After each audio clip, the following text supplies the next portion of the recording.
At dawn, they arrive at a memorial marking the end of the war with the robots. The car's tires are punctured, and Michelle needs to find another vehicle to help. Cosmo, using phrases from the cartoon, he explains that the consciousness of Christopher controls and that her younger brother is alive. He is in danger and needs her help. Michelle is the only one who can save him.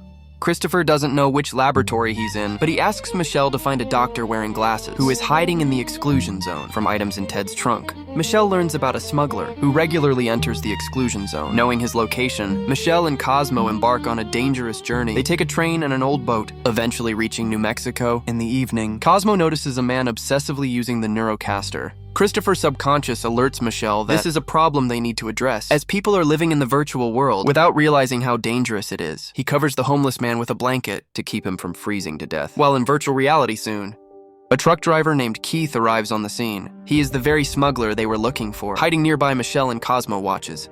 Keith negotiates with a buyer. The buyer sends a drone in his place to purchase a revolver, but decides not to pay the smuggler, and instead attempts to kill him. Keith is prepared for this turn of events, using a clever trick and calling for help from someone hiding in the truck. The unknown figure who takes out the aggressive drone turns out to be a robot named Herman. He protects Keith in the dangerous situation and helps cover up the crime. Meanwhile, Michelle and Cosmo sneak inside the truck to infiltrate the smuggler's hideout. Meanwhile, Michelle is being pursued.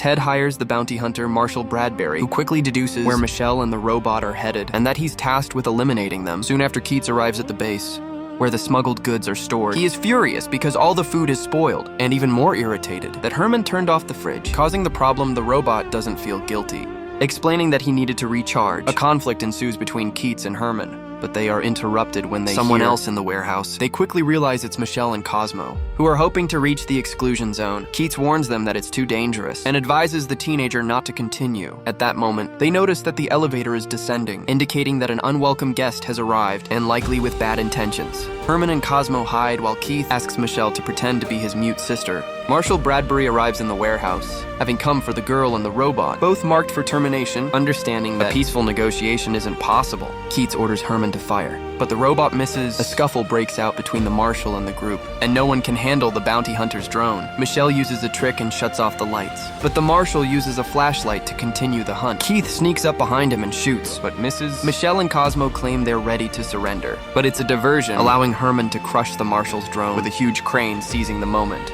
The group tries to escape and infiltrate the exclusion zone using carts, but Bradbury shoots at them. The Marshal tries to eliminate Cosmo, but Herman attacks him. The robots are losing the fight, and it seems like they're doomed. But Michelle manages to crush the Marshal's drone. With an excavator, the cave begins to collapse, and the group narrowly escapes to the outside. Subscribe for the next part.